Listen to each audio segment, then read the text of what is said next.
Merhaba dostlar. 2026'nın ilk videosuna hepiniz hoş geldiniz. Böyle ufak bir kutlamayla girelim istedim videoya da. Umarım herkes için hayırlı güzel bir sene olur. Savaşların olmadığı, çocukların, bebeklerin ölmediği bir seneye kavuşuruz diye ümit ediyorum. Bu iyi dileklerimizle birlikte de videomuzun açılışını yapalım hep beraber. Bugün ne yapacağız onlardan bahsedeyim.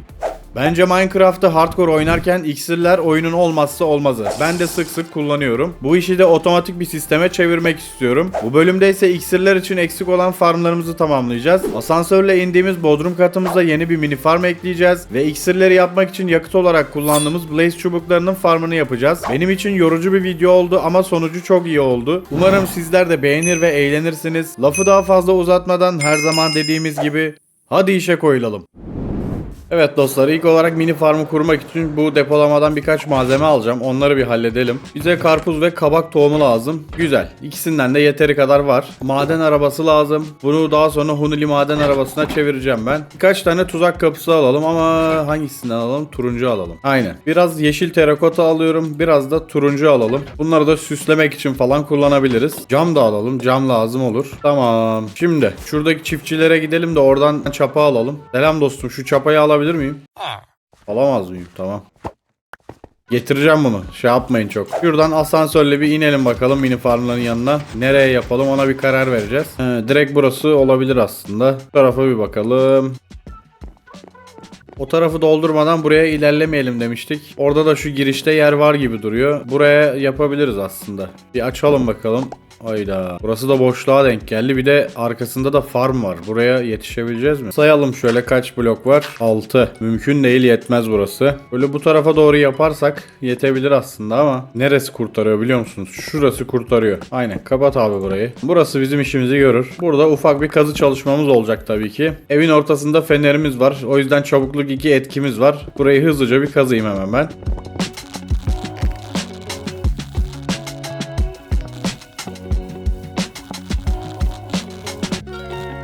Evet, burada kazı işlemlerini bitirdim. Hemen şu redstone kutumuzu çıkaralım buradan. Bize ray lazım, biraz da elektrikli ray lazım. Onun dışında bir de redstone bloğumuzu alalım. Buraya böyle sınırsız döngüsü olan bir ray yolu yapacağız. Ona 10 genişlik yeter burası için bu arada. Burası ben 11 yaptım ama buraya başka build falan yaparım diye bir tane genişlettim. Normalde 10'a 10'luk bir alan yapsanız yeterli olur. Bu orta kısma geliyorum.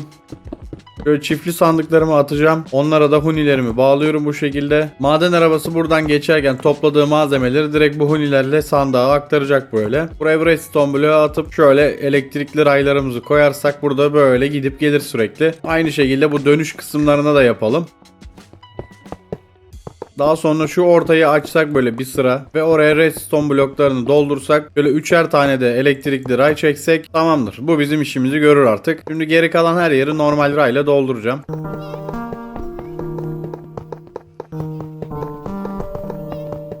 Buradan maden arabasını gönderip bir deneyelim bakalım. Bir yanlışlık var mı yok mu görelim. Ya da takıldığı bir yer falan varsa baştan müdahale edebiliriz.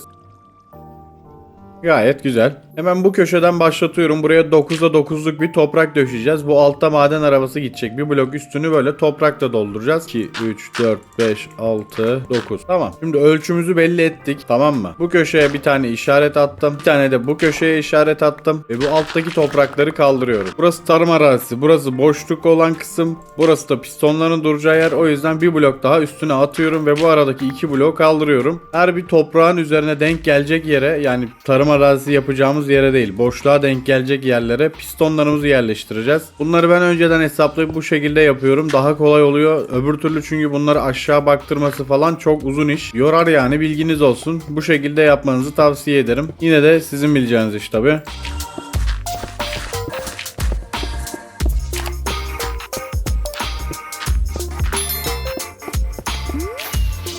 Pistonları yerleştirdikten sonra bu araya koyduğumuz toprakları kaldırıyoruz. Ve daha sonra bu boş kalan yerlere aşağıya bakacak şekilde gözlemcilerimizi yerleştiriyoruz. Burada dikkat etmeniz gereken tek şey gözlemcilerin aşağı baktığından emin olmak. Sağa sola bakarsa sistem çalışmaz, bilginize.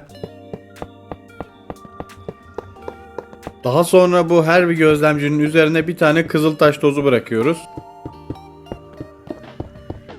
Her bir kabak ya da karpuz büyüdüğünde bu gözlemciler bir sinyal oluşturacak. Bu sinyali de pistonlara bu şekilde aralarına blok koyarak iletebiliriz dostlar. Bütün pistonların üzerini bu şekilde blokla dönelim. Tuhaf oldu ha, şuraya bak. Ürkütücü bir yer oldu bu. Sıra geldi toprakları yerleştirmeye. Direkt bunların altını 9'a 9'luk alanı komple toprakla dönüyorum. Hemen geliyorum dostlar.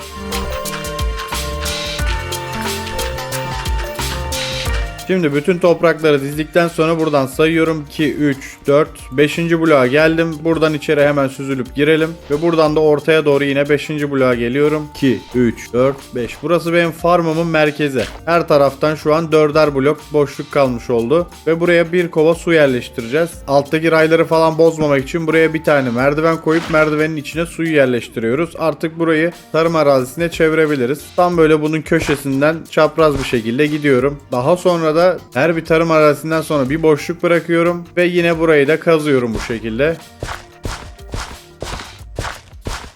Yani bir boş bir dolu olacak şekilde burayı komple tarım arazisine çevireceğiz. Ve gördüğünüz gibi kazdığımız yerler gözlemcilerin altına, kazmadığımız yerlerde direkt pistonların altına denk geliyor. Demek ki yukarıdaki dizilimi doğru yapmışız. Bakın bütün her yeri aynı şekilde yaptım. Bir boş bir dolu olacak gibi dizdim. Buraya girmek için eğer kanat yoksa, kanadınız yoksa yani böyle süzülüp şöyle yan yatarak giremiyorsanız alta tuzak kapısı kullanabilirsiniz. Onu da göstereyim aklıma gelmişken. Belki bilmeyenler vardır. Onlara öğretmiş olalım. Böyle tuzak kapısını koyuyorsunuz, açtınız ya. Böyle dibine kadar giriyorsunuz. Kapattığınızda sizi direkt tek bloğa yatırıyor bu şekilde. Ve artık istediğiniz gibi içeride hareket edebilirsiniz. Kanat yoksa da bu şekilde de girebilirsiniz yani. Şimdi şu karpuzları ve bal kabaklarını ekelim biz. Nasıl yapalım? Yarı yarıya yapalım burayı. Gözlemciler değişiklik algıladığı için tonları çalıştırıyor. Sıkıntı yok. Bu tarafı karpuz yaptık. Burayı da bal kabağı yapalım. Evet. Bu şekilde bütün ekinlerimizi de ekmiş olduk. Bu malzemeler sağa sola gitmesin diye buraları da kapatmak istiyorum ben. Onu da şöyle yapacağım. Önce burayı bir toprakla kapatayım. Bizim sandıklar burada. Tamam. Hemen buraya bir tuzak kapısı atalım. Bal kabağı olan tarafı bu turuncu terakotayla kapatacağım. Nereye kadar? Herhalde şöyle falandır. Burayı bir sıra daha açmam lazımmış. Bak burası eksik olmuş. Geri kalan yarım kısmı da direkt yeşille kapatıyorum. Karpuz tarafı da bu taraf. Burada önemli bir şey daha var. Bu ekinlerin falan büyümesi için güneşe yani ışığa ihtiyaçları var. Onları da şu şekilde yapabiliriz. İşte tam bu ortaya bir tane blok koydum. Yeşil ve böyle sarımsı olan renkleri kullanacağım. Hem bu build'imize uygun olsun hem de bunların ışıkları da hoşuma gidiyor. Böyle hafif loş bir ışık veriyorlar. Buradaki sebzelerin falan rahatça büyümesine de yardımcı olacak bu ışıklar. Yani gece gündüz burada büyümeye devam edecekler. Bu ön tarafla işimiz yok. Orayı da aynen bu şekilde kapatabilirim. Ya da burayı da şeyle mi kapatsaydık? Bunlarla mı? Sanki daha güzel duracak gibi ha. Aynen böyle güzel oldu. Lan maden arabasını aşağı salmayı unuttuk ha. Harbiden unuttuk. Buradan yetişir mi? Ha süper. Hadi güle güle. Bu ön tarafı da bu şekilde camla kapatıyorum. Tamam, burası açık kalsın. Buradan zarar gelmez diye düşünüyorum. Şurada bir asimetri olmuş. Buradaki tuzak kapısını kaldıracağım. Buraya da cam attım. Şimdi daha güzel durdu. Buradan iki sandığa da ulaşabiliyoruz zaten. Sıkıntı yok. Böyle tek kapı kalsın burada. İyi bir görüntümüz olmuş olsun. Karpuz kabak farmı bu kadar dostlar. Çok basit bir farm aslında. Biraz fazla malzeme istiyor. Pistonlar, gözlemciler falan ama bize iksirler için bolca karpuz lazım. O yüzden bunu yapmamız gerekiyordu. Hem bu bal kabaklarını falan da gerekirse köylülere satarız. Zümrüte çeviririz. Sıkıntı olmaz. Elimizde kalacak bir şey değil yani. Şimdi ben burada biraz AFK bırakacağım. Daha sonra tekrar görüşelim dostlar. Evet, yaklaşık bir 2 saat kadar AFK bıraktım. Sandıklara bir bakalım. Oo, gayet güzel. Tamam, karpuzun daha çok olmasını istiyordum zaten. Tam istediğimiz gibi olmuş. Bal kabaklarını çok kullanmayacağız. Fazla kalırsa köylülere satıp takas falan yaparız. Zümrüt kasarız. Farm güzel çalışıyor dostlar. Bunu da gördük. Emin olduktan sonra şimdi diğer işimize geçebiliriz. Farm için yanımıza birkaç malzeme alacağız. Şöyle bir 7 tane kova alsak yeter. Lavda yanmayan ağaçlardan lazım bize. Şu çarpık mantarlardan birkaç tane kapı yapabiliriz. 9 tane yeterli olur bize. Geri kalanını atıyorum geri. Bu kadar lazım olur mu bilmiyorum ama orada sıkıntı çekmemek için yanıma fazla alıyorum. Bu da tamam. Nether'a geçebiliriz doğruca. Wither iskelet farmı yapmak için bol Nether kalesi bulmuştuk. Kendimize uyacak bir yer aramıştık. Yani o zaman yaklaşık bir 25-30 tane Nether kalesi gezmiştim. Şimdi o koordinatlara gidip işimize yarayacak bir yer daha bulmaya çalışacağız. Ne oluyor lan? Farmımıza ve bu build'imize uyacak bir blaze spawner'ı bulmamız lazım. Birazcık dolaşacağız. Gezelim bakalım. İlk Nether kalesine geldik. Böyle açık bir yerde spawner var mı diye bakacağım hızlıca.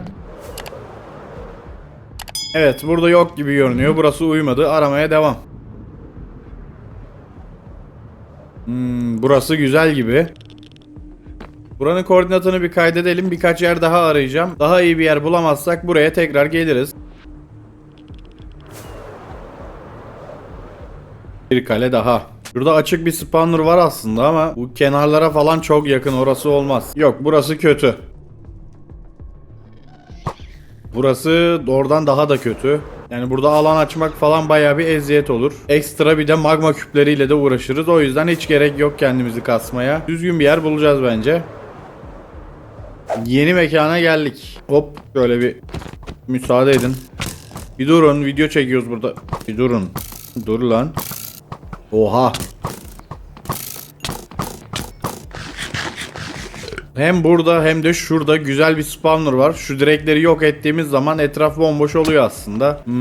Nasıl yapsak? Ulan biraz daha yakın olsaydı işte ikisini birden kullanabilirdik ama burayı sevdim aslında. Hem evimize de yakın burası. Öyle çok uzakta değil. Ve evet, burası daha uygun olacak bize. Orada çok fazla kazı işimiz olur. Tepeler, sağlar, sollar falan. Buranın etrafı daha açık oraya göre. Yani kazı işimiz daha az olur burada. O yüzden burası diyelim. Evet, burası güzel. Hemen buraya farmı kurmaya başlayacağım. Bunlar bir rahat verirse tabii. Bizim iksir çantamızda ateş direnci var mı acaba? Bir tane var. Kullanalım.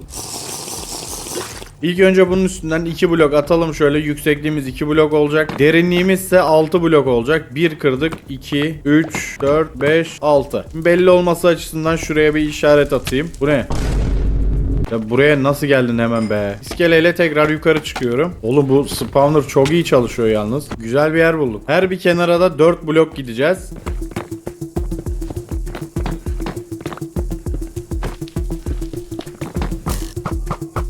Bu ölçülere göre 6 kat aşağı indik ya. Şimdi oraya kadar buradaki her yeri boşaltacağım böyle. Bu nether tuğlalarını bir kaldıralım.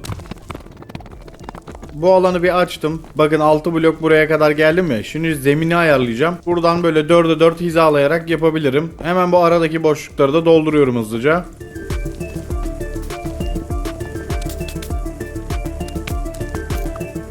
Ve şurada 2 yükseklik bırakmıştık ya. Tam böyle 10 hizasına gelecek kadar bu yan duvarları da yükseltelim. Uf, sağlam burada ha. Yanıp ölmesek bari.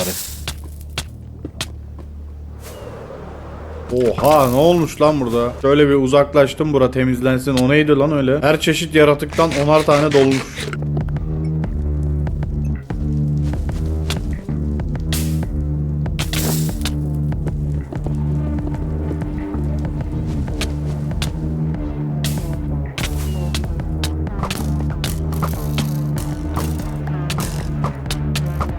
Bu Nether'da bir şeyler yapmak çok zor ya. Çok zor. Burayı komple kapattıktan sonra üstünde de mob doğmaması için buraları basamakla komple kapatıyorum bu şekilde. Şimdi buradan içeri bir girelim. Bu spawner'ın üstünde de doğmamaları gerekiyor. Orada beklerler, aşağıya gelmezler. Sıkıntı olur, verim düşer. O yüzden buraya da yarım basamak atıyoruz bu şekilde. Daha sonra 4 blokluk bir boşluk açıyorum. Ve burayı yanmayan tuzak kapılarıyla bu şekilde dolduruyorum. Ve bunları açalım. Nether'da su kullanamadığımız için buradaki akıntıyı lavla yapacağız. Direkt böyle köşelere birer kova bırakıyorum.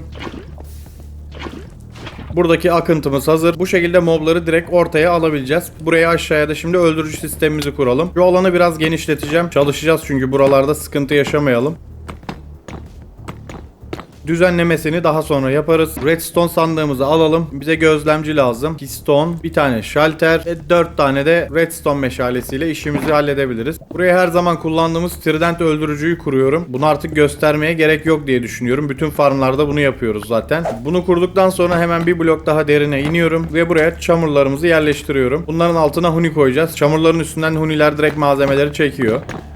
Depolama için biraz daha genişlettim burayı. 2 blok koyuyorum. Üstüne de sandıklarımı yerleştiriyorum. Hemen onlara bakan hunilerimizi de bağlıyorum bu şekilde. Sandığın üzerindeki blokları kaldırdım. Basamak koydum. Sandığı rahatça açıp kullanabilelim diye. Şimdi buranın etrafını komple kapatabilirim.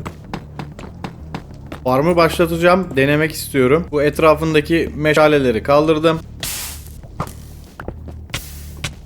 Oğlum siz yine mi doğdunuz ya? Ateşten önümü görmüyorum. Öleceğim lan. Aha, seri GG, seri GG. Ölecektik ha. Kurtardık, tamam. Lan totem yok mu? Eyvah, bu kötü oldu. Yanımızda yedek totem yok. Neyse. Buraya tridenti atıyoruz. Daha sonra bu ön tarafını da ben bu şekilde camlarla kapatacağım. İçeriği görmek istiyorum çünkü. Aynı zamanda AFK noktamız da burası. Burada bekleyeceğiz. Ben önce gidip birkaç tane totem alıp yanıma öyle geleyim. İşi riske atmayalım yani. Farm burada. Tam böyle bu yöne doğru uçmaya başladığımızda doğruca portalın oraya çıkıyoruz. Bayağı yakın yani. O açıdan da iyi oldu bizim için. Burada başka bir yere çıkan portalımız var. Bunu geçiyoruz. İlk sola döndüğümüzde direkt evimize çıkan portaldayız. Bunu da göstermiş olayım sizlere.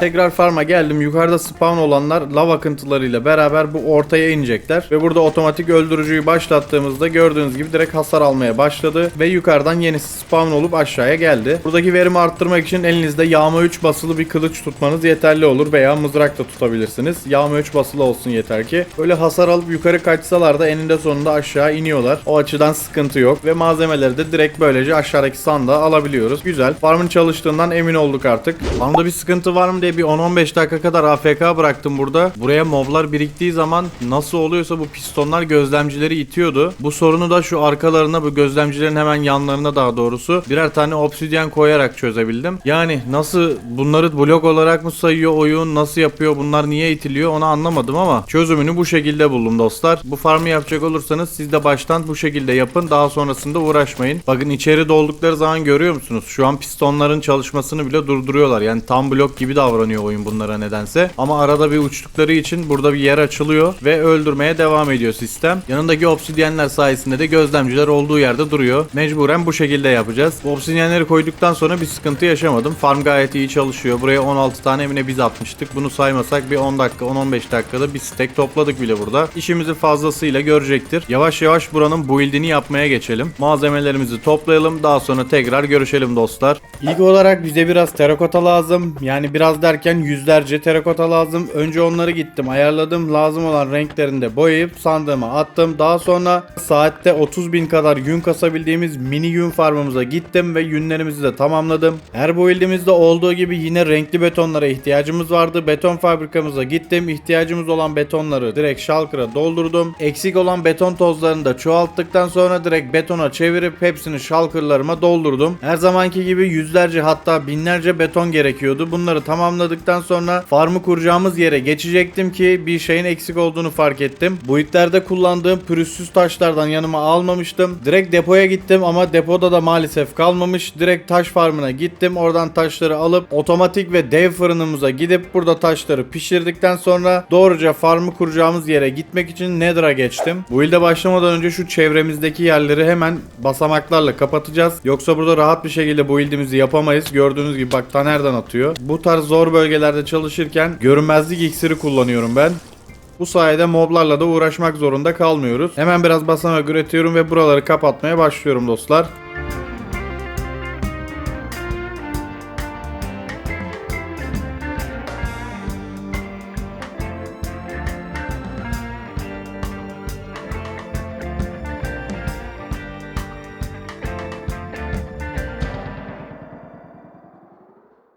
Evet dostlar, buraları komple ayarladım. Kapatılması gereken yerleri kapattım. Ve buradaki fazlalık yerlerin hepsini de temizledim. Bu sayede hem çevremizde moblar doğmayacak, bu ildimizi rahat rahat yapacağız. Hem de buradaki farmın verimini maksimuma çıkarmış olduk. Etrafta mob doğmadığı için buradaki spawner daha hızlı çalışacak. Evet, her şeyi tamamladığımıza göre artık bu ildimize geçebiliriz. Sinematik çekimlerle sizi baş başa bırakıyorum. İyi seyirler.